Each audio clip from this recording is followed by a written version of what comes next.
Vous allez voir, il va présenter son film. D'accord. Il va faire partie de la table ronde. Vous restez. Oui, oui, bien sûr. Non, mais on est venu de la lointaine banlieue pour ça. Ah, ben très bien. C'est un film qui a déjà été montré un peu partout dans le monde, qui a gagné pas mal de distinctions, qui est sorti en salle en Belgique et qui a rencontré de manière assez inattendue, exceptionnelle, un public important. Oui, j'ai fait beaucoup de films dans plusieurs pays d'Afrique. Bon, le Maroc, c'est l'Afrique aussi, hein. La Somalie, c'est l'Afrique. La Guinée, c'est l'Afrique. Mais je me suis consacré principalement à un pays que j'ai découvert il y a 25 ans.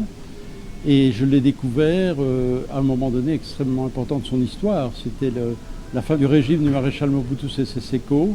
J'ai vu combien ça a été difficile pour le peuple congolais d'essayer d'accoucher de ce qu'ils espéraient de la démocratie, donc de faire tomber, chuter le tyran.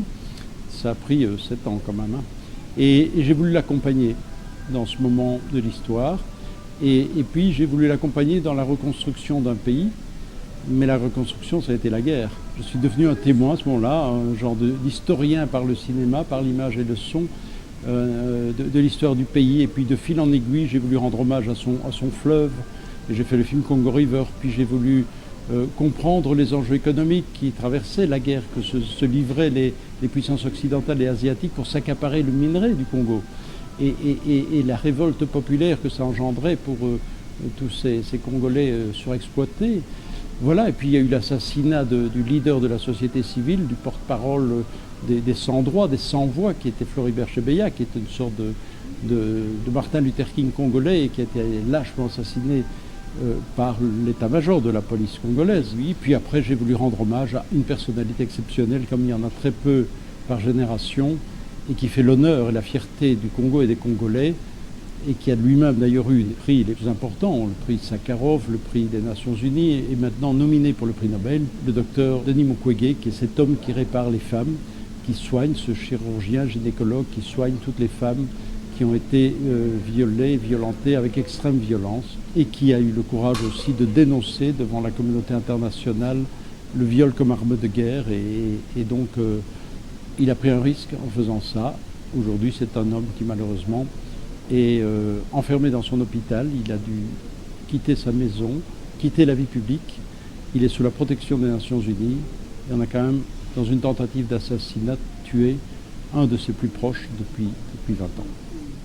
Et c'est pour nous un film, c'est vraiment très important de montrer comment les femmes ont pris en main leur projet de vie et ont pu travailler sur ce qui leur est arrivé et puis faire une vie malgré tout ce qui s'était passé. On aimerait juste être là et vivre tranquillement, quoi. Enfin, les photos sont très belles, les photos sont très belles. Il y a quelque chose comme ça de parallèle entre le meurtre, ces viols des femmes, des enfants et de la terre, comme ça. Je veux juste rajouter, vous avez vu la question fondamentale que le docteur pose, où sont les hommes? Voilà. Il y a 2 précisions.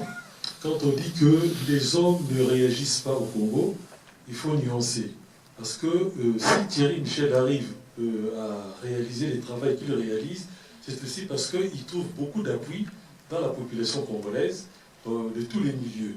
Et deuxièmement aussi, puisqu'il a été fait allusion au film sur Chebeya, il y a des défenseurs des droits de l'homme qui sont massacrés, des journalistes qui osent parler et qui sont massacrés sans qu'il y ait de procès par rapport. Donc là aussi il faut nuancer. Deuxièmement, le silence n'est pas seulement du côté des Congolais, donc oui, Thierry Michel est blanc, mais le courage n'est pas toujours chez les Blancs, puisqu'il a été fait allusion au silence notamment de la France.